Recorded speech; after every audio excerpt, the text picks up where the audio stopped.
Well, Time magazine named Taylor Swift Person of the Year for 2023. Paul Murray thinks that was a good one. Yeah, good, fine.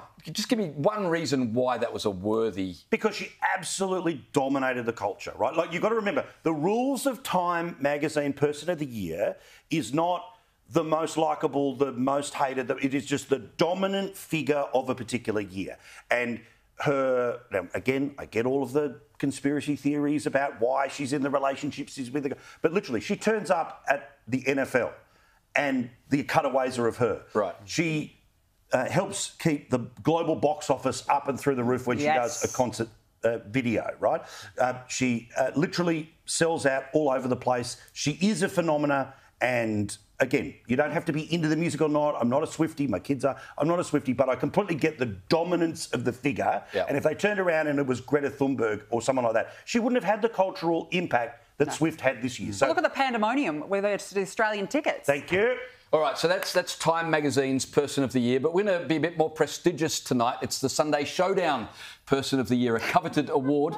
There's lots of worthy nominees, but we're going to go around the table and pick ours. Don't make me go. So, Paul, you can't say Taylor Swift. That's already been done. Who's your Person of the Year? Time magazine rules, okay? Time magazine rules. Not You're apologising already. Not that I like them or all the rest. Do we have a trigger warning? Daniel Andrews. Oh, what? Sorry, can you say that a little louder? Who did you say? Daniel Andrews. I'll tell you why. Because he got away with it.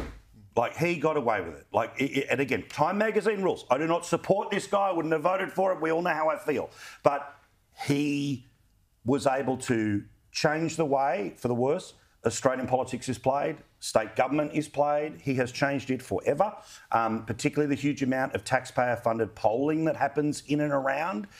He absolutely broke his state, absolutely broke it, but he, in the end, all that mattered was holding on to power. He did, and while I am one of the haters, when he turns around and says haters are going to hate and everyone else votes Labor, you can't actually argue with it. He also broke a world record, which is impressive. Yeah. He was the most locked down state, not only in Australia, but the entire world, and not just recently, in all of history. And not only did he do that, he did that and he still got voted back in. That's what I'm saying. I'm not saying it in admiration. I'm saying impressive. who actually echoes across, again...